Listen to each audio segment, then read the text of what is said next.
Ayan guys, dito na naman tayo at gugupit naman tayo ng gupit na fast cut.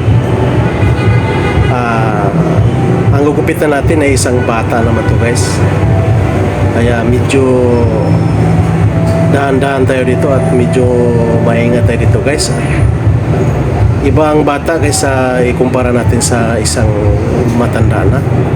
Dahil ang bata talagang masisilan ito at mabilis silang makaramdam ng kiliti o sakit kung mapadiin mo yung inyong paghagod mga guys.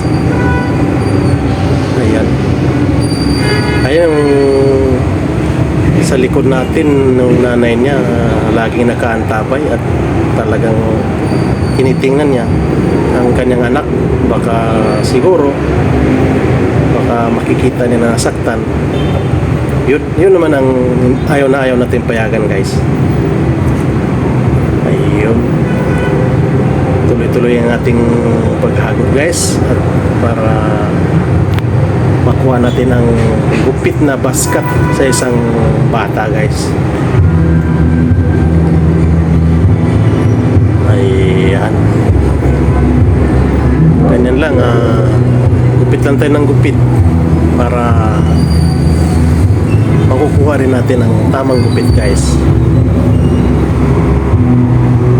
Ayan, ganyan ating paikot-ikutan. Ayun, gagamitan na natin siya na 0.5 na guide guys, para makuha natin yung mga usli-usli ng buhok. Dahil ang bata, maraming mga usli na buhok na maliliit yan guys. Kaya yun ang dapat natin makuha, dahil medyo masagwa tingnan pag di natin nakukuha yun.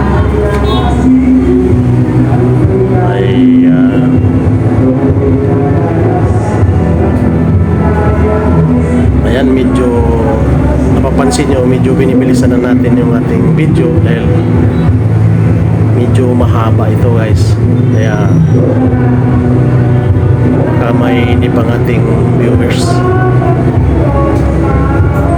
Ayan guys, tapusin nyo lang yung ating video para makita nyo dulo at mapakita natin yung ating finished product guys. Ayun, kuhanin na natin yung mga buhok na sa baba. Yes, at atin ring pupurmahan at i-debil cut natin para may bagay natin sa kanyang ulo, sa kanyang gupit guys. Dahil yun ang gusto ng bata, na lagyan ng ano, at pumayag naman ng kanyang magulang guys. Kaya siyempre gagawin natin dahil yun ang request ng ating customer.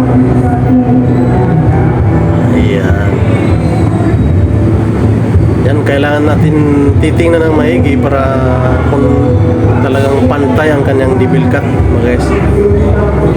Yan ang tinatawag nila na debil cut, yung pantay sa mundo noon na guys. Yan, at atin pa rin ukut-kutin yung mga natitira guys, para talagang make sure natin na malinis at di siya pangit. Ayan, ganyan lang. Minsan naiinipli ng ating customer, lalo na pag mga bata, pag medyo matagal nating magawa guys, medyo mabilis sila mainip. Kaya dapat rin talaga na ating bilis-bilisan ang ating ginagawa, na maingat pa rin tayo. Kahit medyo binibilis-bilisin natin, make sure na natin na maingat pa rin tayo. Ayun guys, bali natin siyang aahitan para malinis ang ating ginawang debil cut guys. Ayan, ating pinapalitan yung blade at medyo puro na pala ang ating blade. Dahil pag mag-blade ka na puro lang gamit mo guys, sigurado masasaktan ng bata at may posibilidad guys na makakasugat ka ng isang customer. Ang ginamit mo na blade ay purol. Kaya dapat talaga natin ring matitingnan kung talagang matalas ang ating blade, dahil baka makasugat tayo guys. Ayan na guys, yan ang ating finished product.